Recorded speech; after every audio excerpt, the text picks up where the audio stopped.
এবার যে খবরের দিকে নজর রাখবো, বাঁকুড়ার শুশুনিয়া পাহাড়ে বেড়াতে গিয়ে দুর্ঘটনার কবলে পড়ল শিশু। হোটেলের জানলা থেকে পড়ে যায় ওই শিশুটি এবং গুরুতর জখম হয় শিশুটি। হোটেল কর্তৃপক্ষের বিরুদ্ধে গাফিলতির অভিযোগ উঠে আসছে। শুশুনিয়া পাহাড়ে বেড়াতে গিয়ে দুর্ঘটনা, হোটেলের জানলা থেকে পড়ে গুরুতর জখম শিশু। হোটেল কর্তৃপক্ষের বিরুদ্ধে গাফিলতির অভিযোগ সামনে আসছে। স্বরূপ রয়েছেন আমাদের ফোন লাইনে। স্বরূপ, ঠিক কি বিষয়, কি অভিযোগ করছেন ওই শিশুটির পরিবার?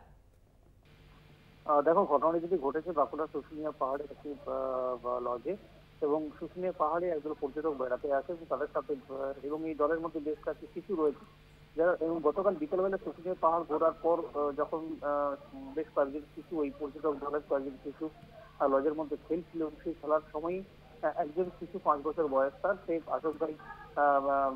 সে আচমকাই জানলা থেকে হঠাৎ করে জানলার যে কাঁচ পড়ে গিয়ে নিচে পড়ে যায়, এবং তারপরে তাকে তড়িঘড়ি উদ্ধার করে নিয়ে এসে হাসপাতালে নিয়ে আসা হয়। প্রথমে স্থানীয় হাসপাতাল, পরে বাঁকুড়া মেডিকেল কলেজ, এখন এই মুহূর্তে শিশুটিকে কলকাতায় নিয়ে যাওয়া হয়েছে।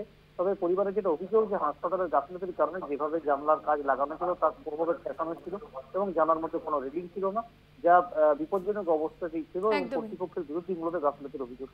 ধন্যবাদ স্বরূপ। হোটেলের জানলা থেকে পড়ে যায় শিশু, গুরুতর জখম শিশু।